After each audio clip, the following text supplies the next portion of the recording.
Yeah, let us know what's your favorite drink and what's the vibe for the day. In the poll, you can participate on it.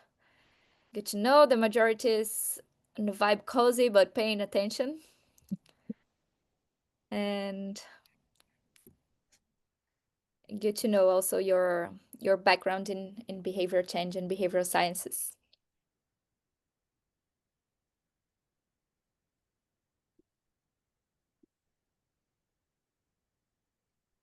So while we wait a few minutes to start, just briefly introducing the group.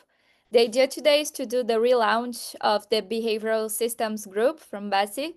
There have been some events last year, but now we're restarting it. The organization team is Carol and Gabriel and I from Brazil, and Emilia and Andrea from Ecuador and Peru. We are really happy to be hosting these conversations again. And today we have two really special guests, so Steve and Ruth, who join this conversation so we can talk a bit more about what is behavioral systems after all, right? And what would be a better way to do this than joining a behavioral scientist with a systems thinker and provoking these conversations between these two knowledge areas. So just to quickly introduce our speakers today, Steve. He's the former vice president of Pusara and founder of Sistema Futura.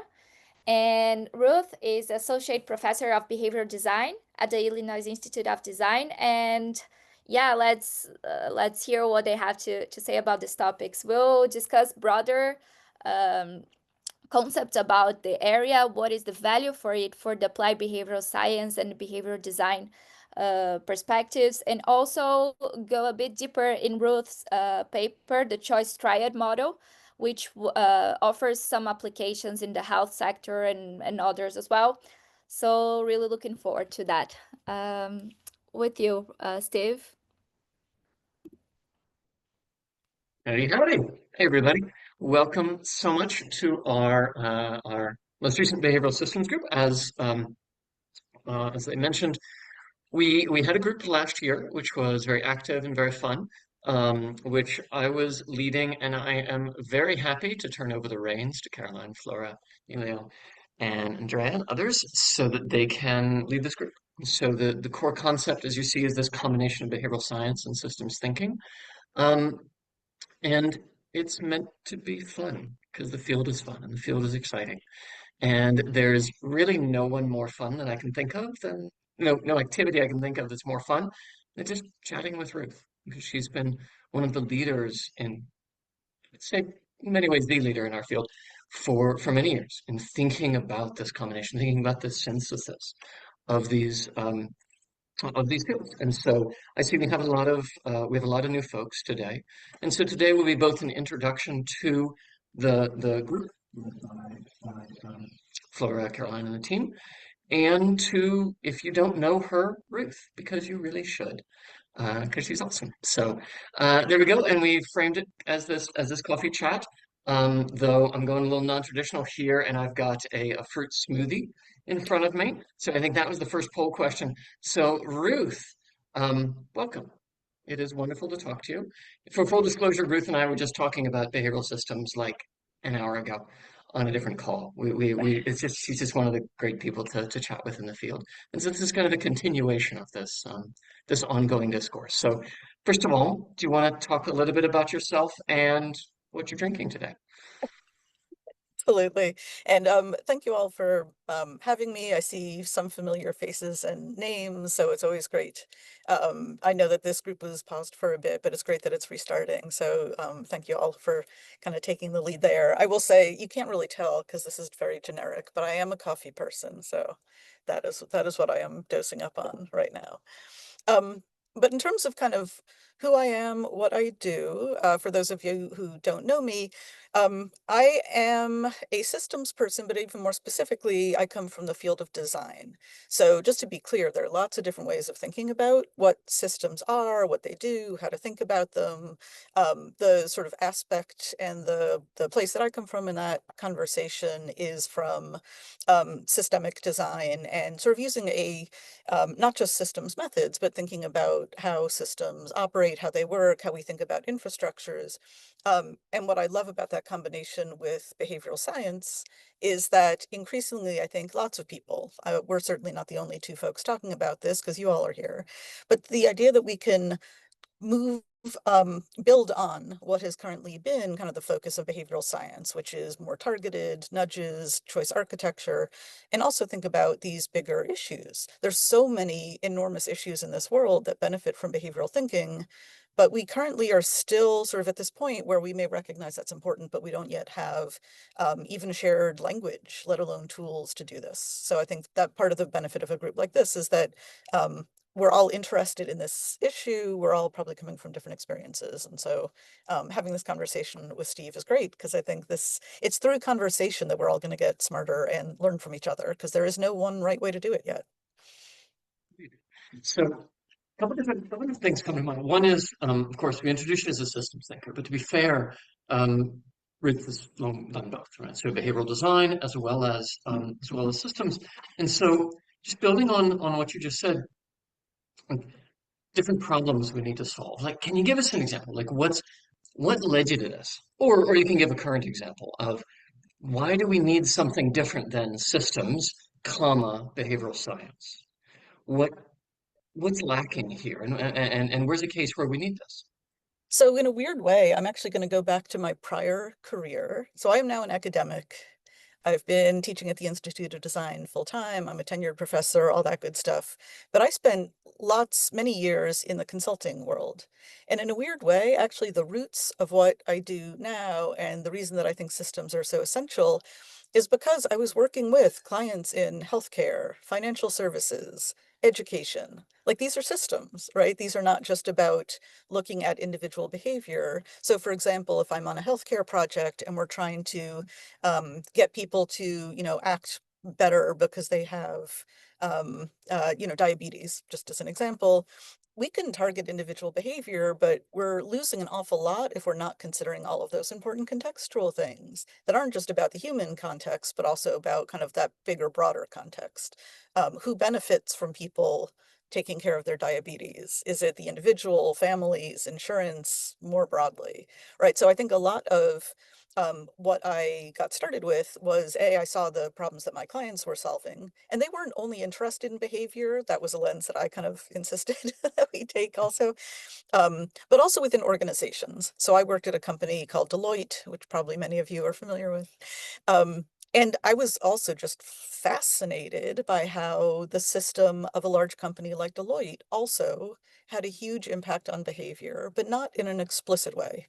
So sometimes, and we're going to get into this, I use the term choice infrastructure because sometimes it's not about designing for a targeted kind of behavior or because we have a specific goal, but it's recognizing that it's like we swim in is also really, really important when we think about behavior. But again, there haven't really been great tools for understanding that or for kind of teasing apart, like, what does this actually look like? So that all is kind of like way background context, but that's this thing I haven't been able to shake for like 15 years now. It's like, how do we bring all this wonderful insight from behavioral science into these really complicated, complex environments? So that brings us to the conversation today. That's, it's actually a funny parallel. I never thought about it that way. I mean, we've talked so many different times, right? But I guess my story is somewhat similar. I used to do computational modeling and then did behavioral science, and now there's this convergence that's so exciting. Okay, so I just realized we're going off script already. Okay, so I just realized rather than like going into some of the details, let me just take a quick question for the group. Who here is coming from a behavioral science perspective versus from a systems perspective versus neither, which is very welcome as well. So, because this is all about the convergence, I'm just curious to see where people are coming from. So maybe just quickly in the chat, um, systems, B-side, systems, B-side, both, neither. Okay, behavioral. Hey, we got a systems. Software engineer, hallelujah. Speak in your language. Yeah, okay, good. So we've got a mix, but are they not the same? Ooh, look at that. Nice. Okay. So I see we have more folks coming from B side. Ruth, why don't we just start with the basics? What's a system? What are we talking about here? Well, and that is, I seem to bounce from career to career where like design, what is design? Systems, what are Yep. systems? I mean, there are lots of different disciplines and disciplinary traditions from what we might talk about systems. I mean, at its core, we can think about systems as something that, you know, is obviously beyond an individual, right? It's like things function, they operate from component parts. I think where it gets really interesting, certainly in the case of complex systems, for example, when we're thinking about behavior, when we consider how people function out in the world, there are qualities like emergent behaviors, right? It's not like an engine where if something breaks, you fix it, and now you know how it's all sort of both together, how it's going to work. Complex systems, which I think you and I talk about most of the time, is, you know, you may have challenges where fixing one thing screws up something else, or certainly changes it, maybe not screws it up, but it means that by solving for one thing, you may actually be changing the nature of the system, how it works altogether. You have these qualities like emergence, right? You change things and then like different qualities emerge from that system. You have adaptation over time. So one of the things I know we're going to talk about or touch on this paper later, but many of you, certainly like behavioral people in this room right now, probably saw when you experienced COVID, that was like this weird thing that we all experienced together. One of the most fascinating things about that, as somebody who's interested in behavior, is that like we were all both experiencing it as individuals, but also as behavioral people. And like the way in which how COVID progressed, for example, how behavior changed, how we adapted to those things. It was like this really rich and interesting sort of field experiment in a way that we didn't consent to, but we were sort of thrown into anyway. So that's like a long-winded way of talking about what systems is, but I'd actually love to hear from you because you come from a different background than I do. Like, what's a I was system to you? thinking, How do you think about that? okay, yeah. So um I mean I go to Denham Meadows and I think of the I'm a technical, right? I focus on methodology. So I think of it as like she had a useful definition of the interacting parts that somehow arise to a behavior that are different than an outcome that's different than what you would see just by looking at them individually, Yeah. right? But if I can take what you were saying and like translate it into behavioral science, so so those of us coming from more of a behavioral science perspective, you mentioned things like adaptation. You mentioned things like over time. You mentioned things like emergence. What is that? Well, for behavioral scientists, because we're so used to um, here's a problem. Let me find the point at which I can intervene. Let me make an intervention. Let me change this. Um, well, there's actually a lot of parallels to exactly what Ruth was saying. So for example, the rest of the system, the effects that it has on other people, this feathering out of a broader effect, that is a spillover effect, right, in our world. The adaptation, that is actually a fundamental problem that behavioral science has been facing in that we make a change, we run an RCT for that moment, for example, if we're doing RCTs, we see the effect, but then that effect decreases over time, right? Or worse, that effect decreases and then gets even worse, right? Like people now no longer trust that nudge. They no longer trust that marketing intervention, right? And now they're skeptical and it's even worse than it was before. That's adaptation. That's thinking about our behavioral interventions as more than just we do something, the world changes, but how do people react? How are they thinking about the system? How are they, what are their thoughts and desires And most importantly, what do they do in reaction to what we do, not just the treatment? And so I think a lot of the problems that we've faced of generalizability, of long-term duration, are tied up in what you're saying, Ruth. Yeah, and actually, I just realized for those who are coming from the systems community, maybe, I mean, I just give the quick definition of behavioral science. There are lots of definitions. I'm not going to get into a political debate here. I'll just use one. That is, there's a particular tradition of researchers and practitioners who look at how the local context around a person affects how they think, context affects cognition, which then affects how they act. And then the applied behavioral science is how do we change either the context or the cognition in order to have people act differently? Usually for social good, but let's be honest, that's not always the case. So I'll just give that as a quick definition of behavioral science for those of you who are new to the field. Okay. Um, Now let's like go somewhere closer to script again. So you've been mentioning this choice triad and like how you think about these things coming together. Can you give us a, you've done a variety of work in this field, right, of the coming together. But one in particular, this choice triad, I think really makes things clear for people about what are we adding to behavioral science? Or what are we, for that matter, what are we adding to systems and bringing behavioral science? Can you describe that model a little bit? Yeah, absolutely. And before I do, I need to give a shout out. I don't think they're here sort of in the virtual room, but I wrote this with two folks who were master's students in my program at the time.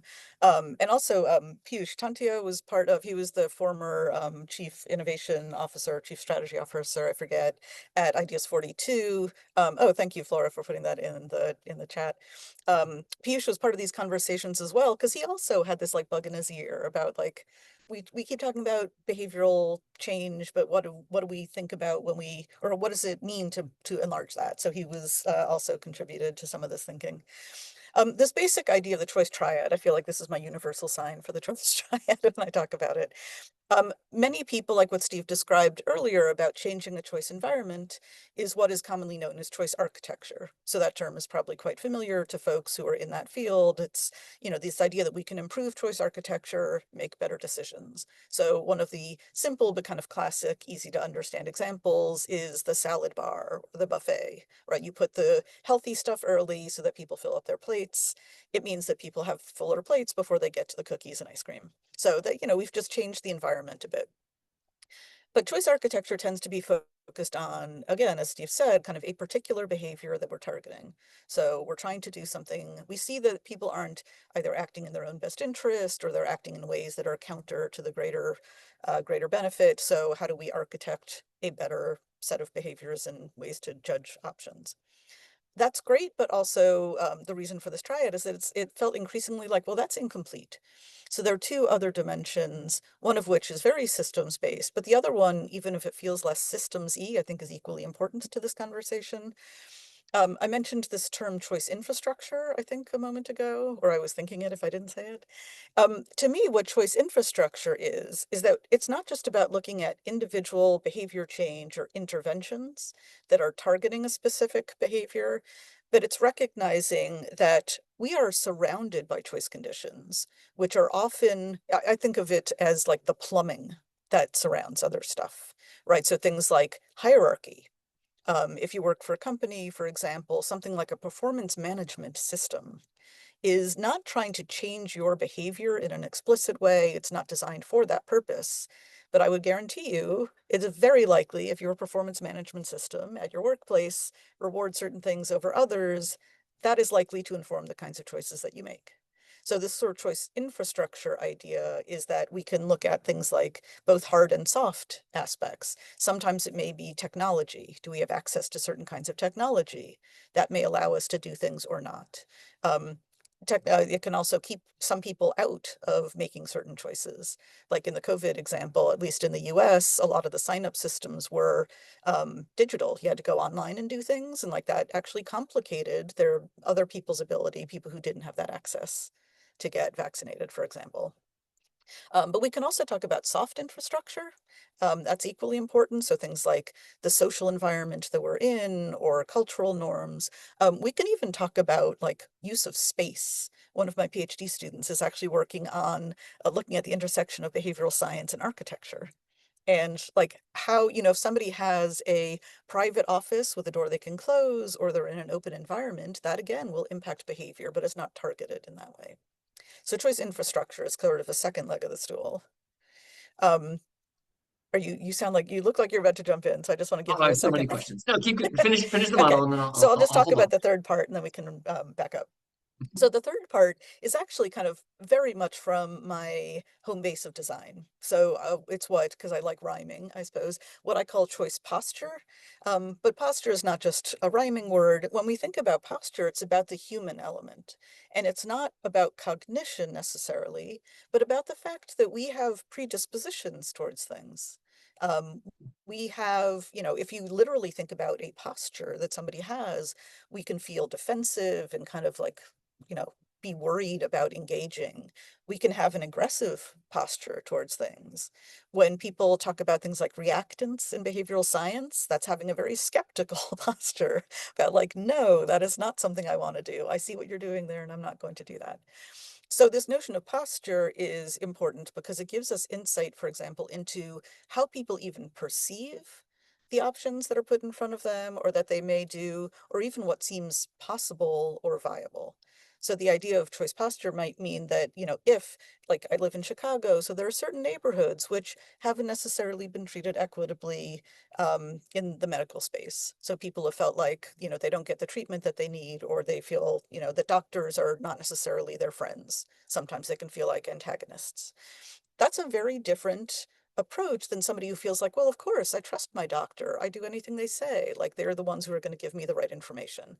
So from the outside, we can't always tell what a posture necessarily, if we're only thinking about kind of the logical parts of a choice, but how people are predisposed to even viewing the options that are there. So that postury piece is actually important, I think, too, and it's connected with the systems conversation. I'll stop talking in 1 second, because oftentimes the system is what also impacts what cultivated that posture. So it's thinking about a human who develops over time, that posture also changes over time. We have a bunch of new students who just started this year. Their posture right now is hesitant and a little scared and like a little worried about like, am I doing the right thing?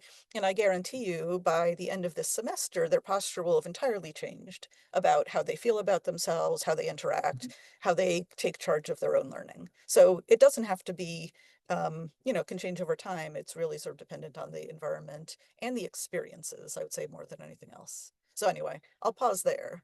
Those are three So I parts. think there's a lot of richness there in that it's not just a behavioral science plus.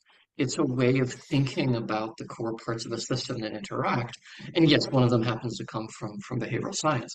I have lots of questions and thoughts, but I want to encourage what people are already doing, which is putting comments in and asking questions. So let me just like bring in one from Gabriel. Is choice posture like an attitude, a position towards something or someone? You sort of touched on that, but maybe you can build out a bit more, and then I'll ask Yeah. some of mine as well.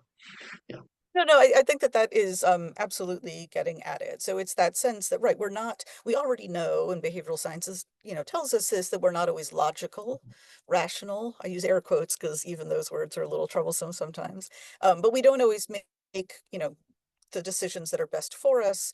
What choice posture takes into account is that those decisions might be really different for different people.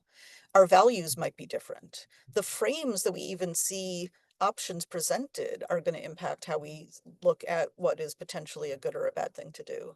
So one of the things I think that makes that both in the posture and the infrastructure kind of important and interesting is that, um, you know, we, um, we as a field, anyone who designs stuff, not just behavioral folks, need to be really thoughtful and careful about how we're bringing in our own assumptions about what is good or right.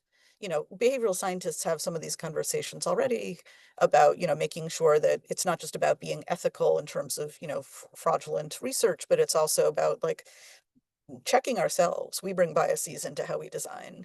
And so things like looking at systems, what power are they considering? Are they recognizing that people are doing, or that the environment and the conditions are set up to benefit some people over others? And then, yeah, the posture sort of brings in that human element.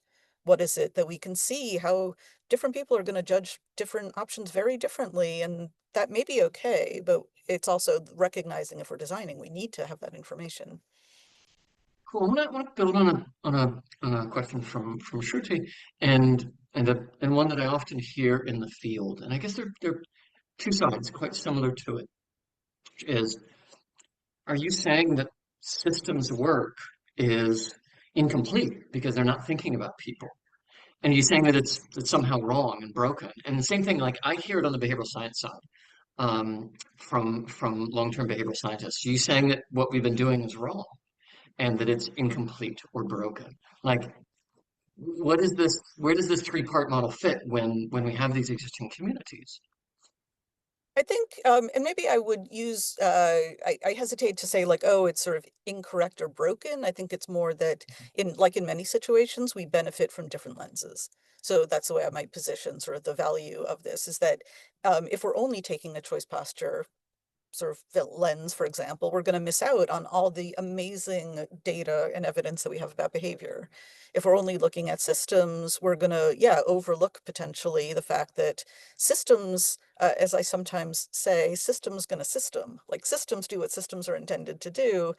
And if we forget that they actually also have an impact on people, or that sources of power, for example, may mean that people have different options and choices. So I think for me, the value of this choice triad is A, it's to recognize that we have these different viewpoints, and B, that we can design better if we bring these perspectives together, because each one of them is going to be somewhat incomplete, right?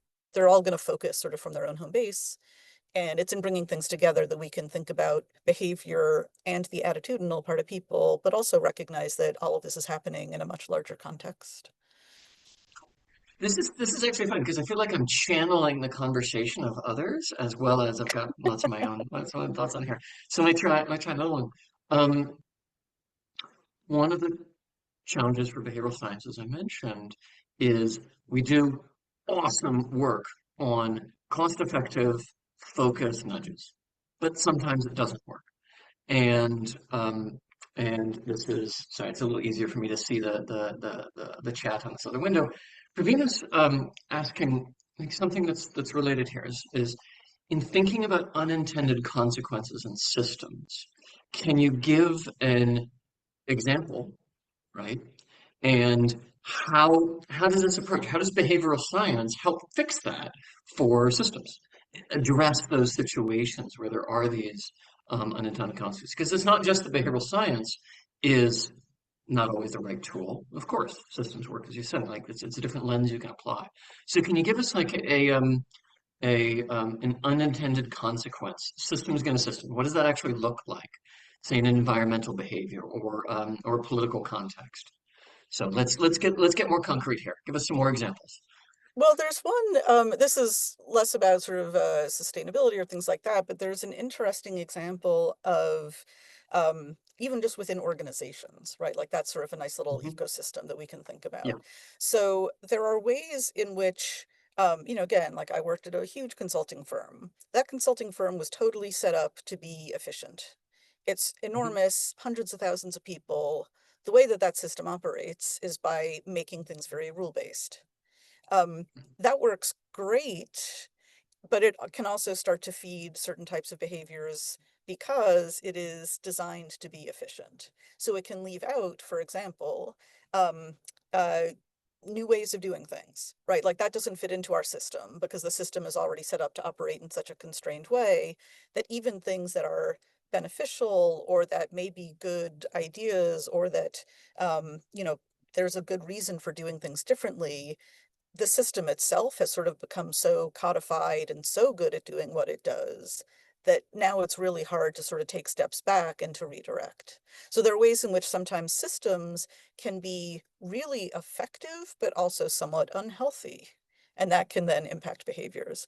I'll use a really specific example, and I recognize this is sort of from my little domain as an academic, but it's one that I've actually spent a lot of time working on concretely with some partners. The academic space, those of you who are in academia may find this familiar. It rewards things like writing papers, getting citations, publishing in certain types of journals. So there's this sort of built-in loop where like, these are the things you do because you have to do those things in order to succeed. And when I say have to, of course, there are exceptions to the rule, but basically like, you do that stuff. That has allowed some systemic stuff to take hold, which is not particularly healthy. So, for example, recognizing that people chase citations may mean that they leave behind research that they really cared about because it's not, seen as novel and interesting, or because it's not going to get into the journals that they see that they need to get into in order to succeed in their world. So that's where like the system is actually benefiting certain people to a certain extent. You play those rules and you get where you're going to go. But it can also mean that you adapt yourself to work the way the system wants you to work. And it may mean that you actually make choices that are not what you wanted to do, or not in your sort of postural best interest, if you will, right? You leave behind things that are important to you, but you know that they're not going to work in this larger system. So that's sort of a very specific example where things work in a way, but it's really, really hard to break out of that because now the system is sort of optimized to do certain Yeah. things, and it's really hard to sort of backtrack and say like, well, no, let's think differently about what we're even aiming for here. So those are two nice examples of Deloitte, right? Yeah. Okay, it's You good you to, outed, yes, name I and outed myself as a Deloitte name and person. shame here. And the academic environment, right? You mentioned the unintended consequence, for example, in the academic environment of a system that is it's not just incentivizing because that's about the person, but you have whole structures of review committees, of tenure process, etc., that are more than incentive. They are system structure Yeah. that are geared towards the generation of papers and the generation of citations. And an unintended consequence to the prior question is you get not very creative research because creative research isn't necessarily what's going to get published, isn't going to be in that. And you also get some unhappy academics, right? So let's complete that circle here. So in either of those two cases, either in the corporate environment or in the academic environment, what's the posture? What's the infrastructure? What is what's the architecture? Let's bring it back to that model here. Make it clear.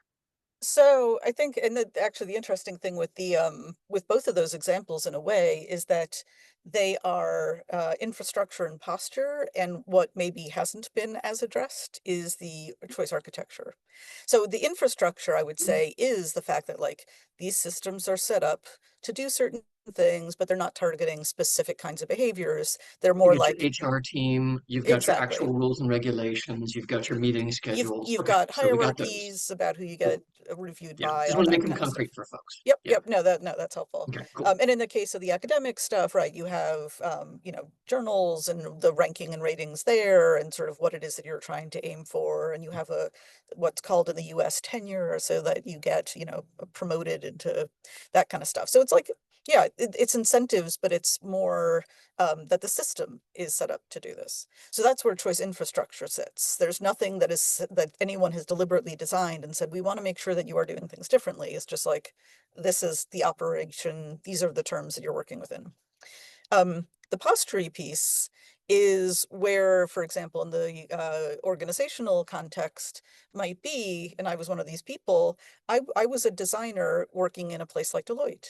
So the way in which Deloitte was optimized to move people up and the assumptions about what was important, like I didn't particularly care about climbing a ladder. I really wanted to like do my work and work with great teams and bring behavior to clients because that's what I cared about.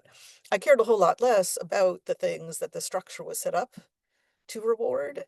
And that actually caused some tension. And long story short, it's actually one of the reasons why I eventually left, because I realized like the things that are important to me that I want to be doing, that are kind of my postural value that I see in being here, kind of started to slip away. And I realized like, oh, that's not a place, not because they did anything wrong, but because the posture that I had about like what matters to me and how I wanted to contribute, I realized was not going to be satisfied by this particular set of conditions.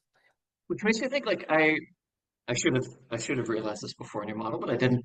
That really there's also the interplay, there's the bidirectional like interaction that in fact the posture of the people who remain in the system are in part selected by the rules, the regulations, the HR policies, the tenure process, whatever it might be.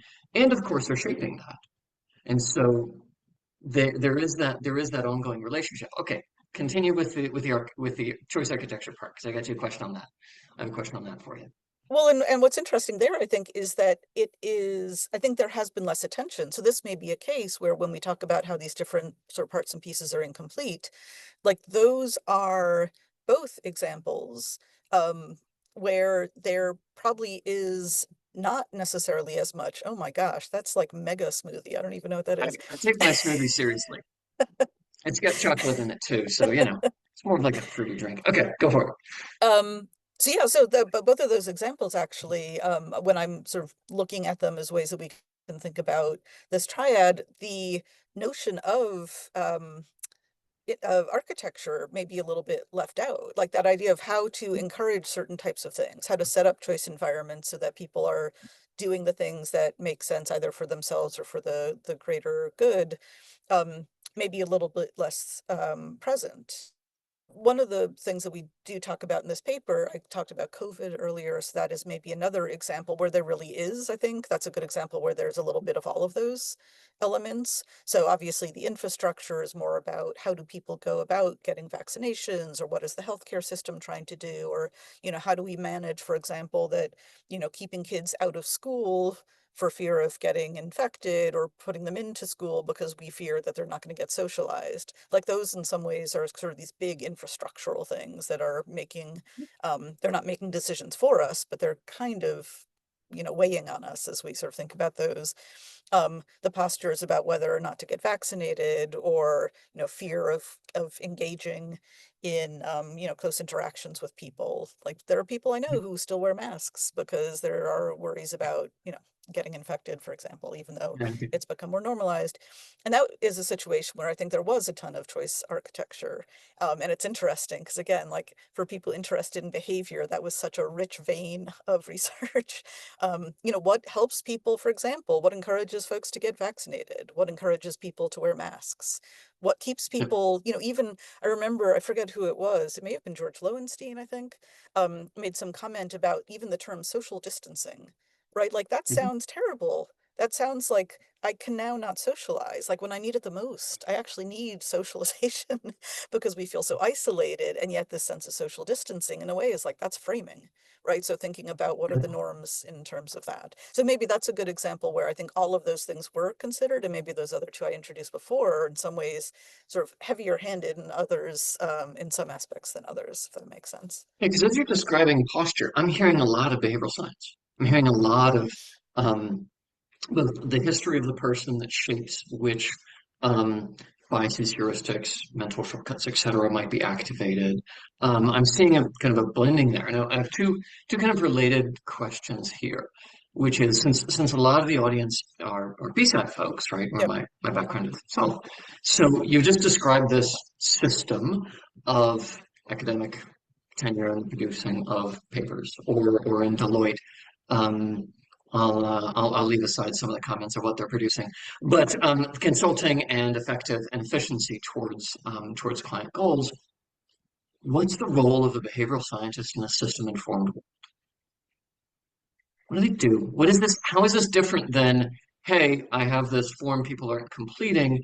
I want more people to complete this form, or enough people aren't recycling, etc. What can all the folks on the call do in this combined world? Yeah. So and Almost some 100 people folks, on the call.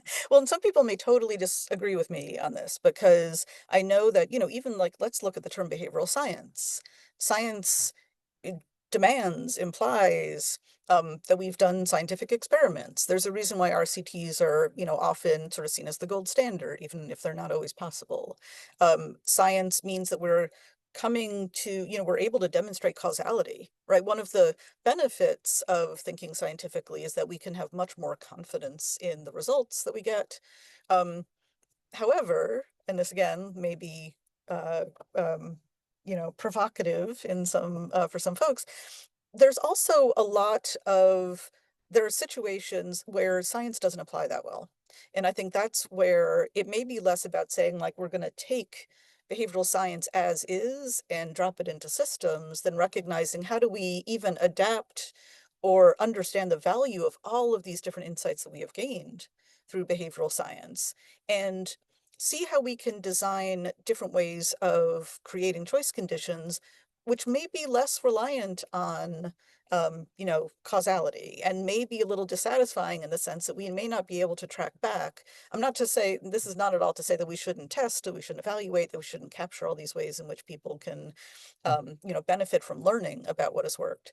But I think there might be an interesting aspect of recognizing how behavioral science can contribute to, for example, the design of a better organization, because there are all these very explicit insights that we can now recognize, well, even if we're creating these broader choice conditions, performance management systems, whatever, it's Yeah. not about deliberate targeted behavior, but we have so much knowledge that we can recognize where we might accidentally be creating, behavioral dead ends, or we may be accidentally creating, behavioral conditions that encourage certain things at the expense of others.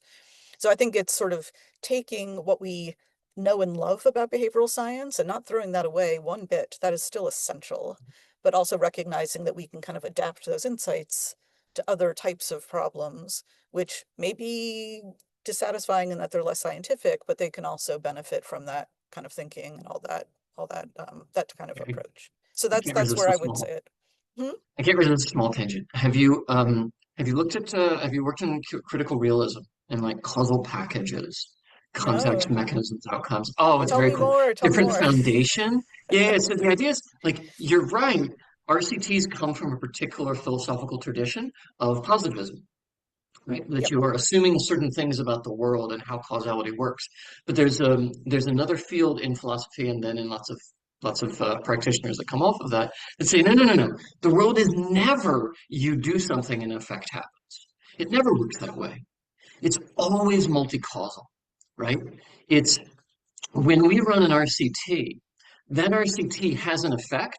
So let's say this, right? So I give I give people hot sauce and they start sweating, right? And I give a control group doesn't get the hot sauce and they don't start sweating, right? Real simple, just food themed here. Um, Causally, the hot sauce absolutely matters. But so does the temperature. If I ran an RCT on the temperature in the room, that might affect people as well. You get equifinality. People will sweat as well, but it's a very different mechanism. Hmm. If I change something about the population and they have a lot of experience with hot sauce, right? Then now we think about that as like a generalizability problem, but it's really part of the causal package.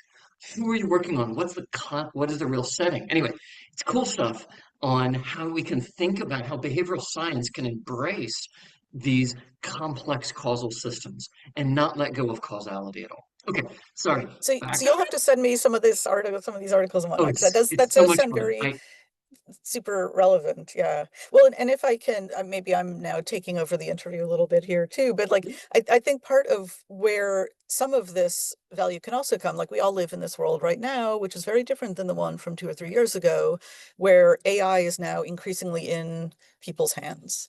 So there are some interesting, and this is maybe sort of where the field might be going, but I'd be curious, like you're somebody who's very comfortable and sort of comes from the world of technology and how we can, for example, look at patterns and to gain access to patterns of behavior, which are not just about individual interventions, but can cut across. So I'm actually curious from your perspective, like when we think about systems, not just looking at individual instances, but is there a way in which technology, for example, might be effective in helping behavioral scientists find new ways to employ those insights or to think differently about these complexities that you're Yeah. describing? Yeah, we do. I'm working a fair bit with AI now, and as is our team. And I think about it as this gets back to where I was driving of kind of what's the role of a behavioral scientist? Like what do they do here? The AI tools are increasingly taking the place of a lot of the grunt work. Mm, Like you want to take all these qualitative interviews, you want to process them and get a better sense of that context. Don't spend 1,000 hours coding it. The tools that can do that for you. What it doesn't do right now is it doesn't have a behavioral scientist's brain mm, to know what to ask for, what to look for, what types of problems, like the framing of what to really look for, um, has a catalog of biases, but that's not the same thing. Like, oh, okay, there's this interesting interaction between this context and this mechanism of mind, right, that gets triggered. And I think that's so we can guide it in a way. We effectively can rise with the tide of AI and have more of a strategic role by using these mhm. tools, which I think is really cool. Um, I think, yeah, let me turn it back a bit and say, okay, concretely, this is kind of building on what you were just asking me, but I want to get your perspective. Concretely, you said a couple things that behavioral science can do. What's their job? Like, what's the future? Like, if people want to do behavioral science and systems, does that mean they're in a behavioral science consultancy? Does that mean, and they're adding in systems work? Are they in a different like role, in a strategic role? What's the what's the job opportunity for folks on the call? That's a very big question, and I don't know that I'm going Yes. to be able to answer that sufficiently because I honestly I think design is going through a very similar phase where what is design? How does design contribute? What are the ways in which we, it's actually interesting as a parallel, right? Where I think behavioral science folks might get sort of pigeonholed into like, oh, well, you're the nudge person. And so it becomes sort of this very discrete kind of way of thinking about things. Designers sometimes can get pigeonholed into like, oh, like, please no, I never in my life want to hear the terms like, oh, you make decks pretty again.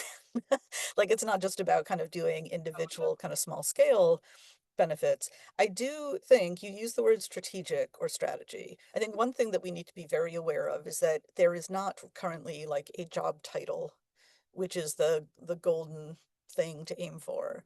Um, that is, I think, increasingly an issue in many fields. You also mentioned that there's this difficulty that, or you didn't use that term, but that AI, for example, is, I think you said grunt work. Am I?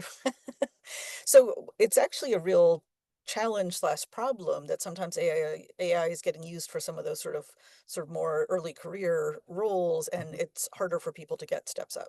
So there are some forces that I think are working against, not just behavioral scientists. I think folks who are have the potential to really like materially contribute at those more strategic levels, but there are some additional barriers that didn't used to be there in terms of getting in. Um, Interesting. so that's, but I do like on the other side of things, I wonder, I hope, I think it is mindsets and skill sets like systems, behavioral design thinking, smashing this together that are so enormously valuable for organizations. Because to only look at sort of, again, each one of those individually is going to be looking at a part of the puzzle. But increasingly, organizations again, like we function in larger systems.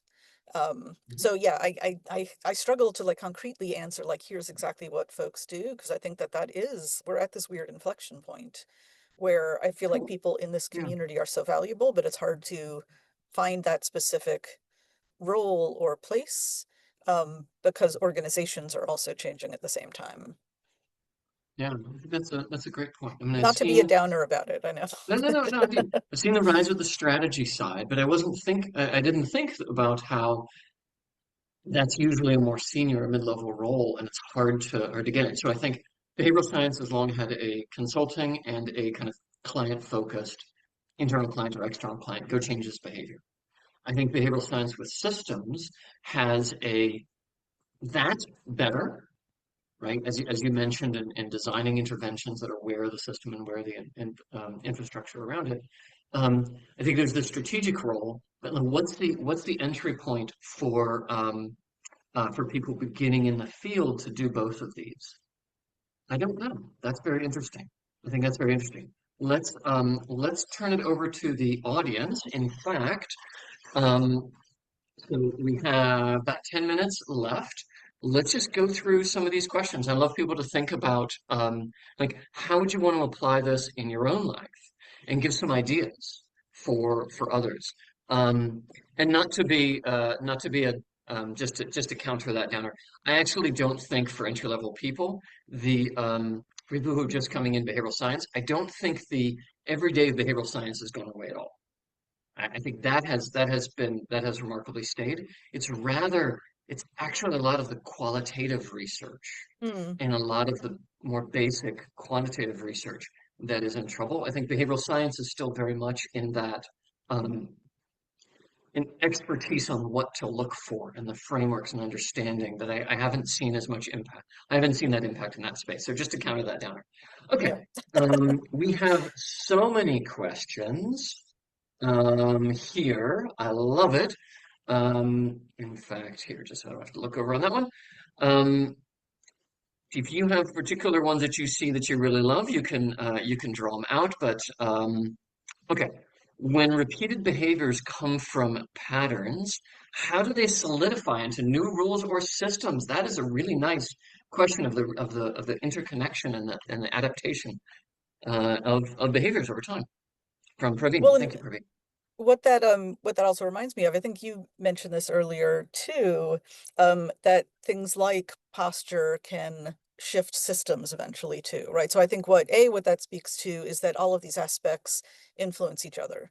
So if, for example, like there's I use this in design classes sometimes as an example for a behavior, but are folks familiar with the term desire paths? Like that's where there's been a very nice, concrete, very like explicit structural way to get from point A to point B, but people go around and they walk on the grass instead because it's more direct. That's also kind of a way in which like there was a structure that was there, but it's by seeing the behavior that we actually start to surface like, well, what are the actual, how might we have designed differently in a way that makes more sense?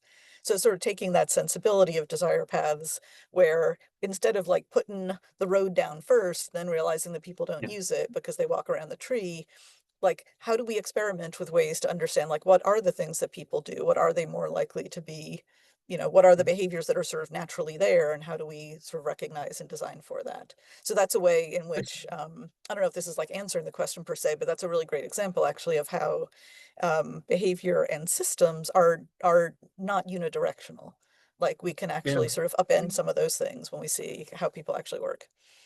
In our community, we talk about the formation of habits, Mhm. right?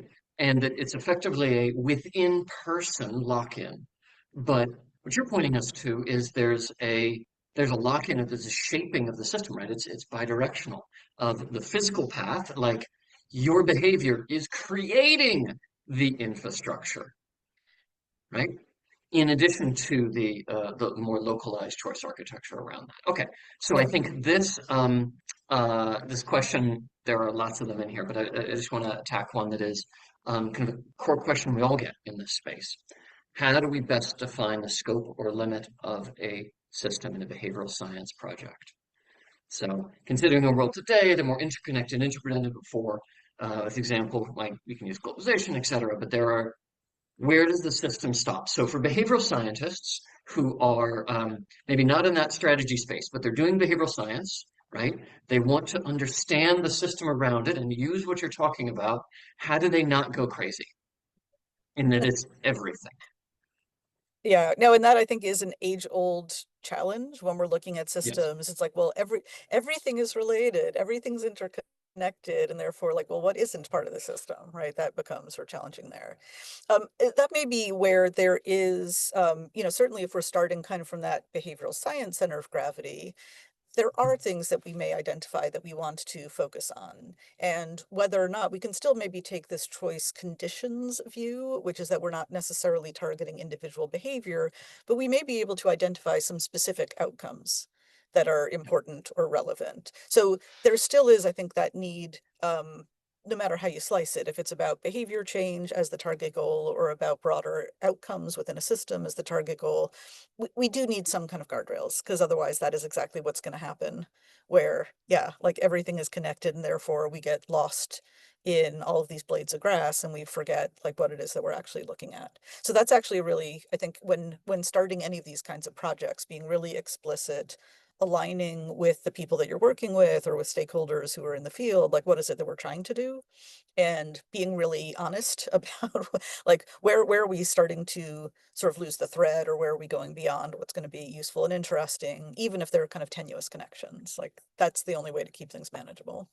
I don't know if you've sort of found the same in your work as well, because I I know you think think about this. in our work, yeah, it's always keep the goal in mind. And the Yep. question is that part of the system interesting, or is it directly connected to the outcome that you care about, right? Is it connected to the outcome you care about?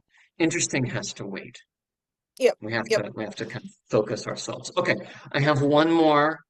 I have one final question for you. It's a softball because we were talking about this earlier today. Um, this is from Erica Papas. Can we build behavioral reactions into a system mapping tool? So think a little bit about the future here. What does this look like? You asked about AI and how this fits in. Like, what does the future of behavioral systems look like? Is it tools? Is it roles? Like, where are we going? Yeah, I mean, I say this as a non-technologist, and so when I say like AI or technology, things like this, like it's because I partner with people who know what they're talking about. I do think that we have the capacity now, with obviously human constraints, and making sure that we're using the technology for what it's good at and leaving the humans to do what we're also good at. I think that there's a real huge potential to be able to look beyond, like our human brains are not great at going beyond kind of individual interventions or sort of high levels of systems. We have our limitations there. I think in partnering with some of the technological advances, about how to gather data, how to use, AI broadly to help see patterns where we would struggle, it can help us to start to make those connections. You and I were in a conversation fairly recently where I sort of talked about this idea of pattern languages, which has a shared aspect of computer science. It comes from the world of architecture as well, where we don't create formulas to make solutions, but Christopher Alexander is the one who's most associated with it.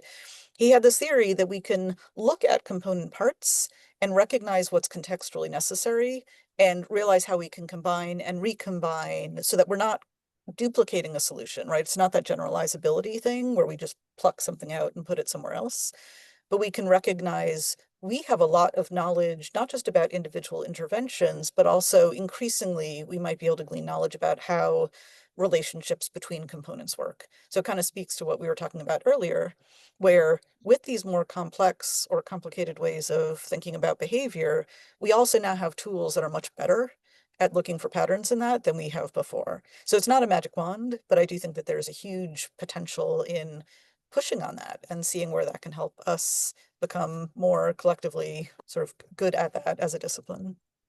Awesome. Well, Ruth, we have many, many more questions in the chat and in my head, and I'm sure in other people's heads. But we've got to cut it off here. Let me turn it over. Looks like Caroline, you're off mute for the closing. Yeah, I have a few announcements and quick announcements before we wrap up. Just a minute. Can you see my screen? Yes, but in Yes, presentation we see mode. it in Canva. Now I think it's okay, right?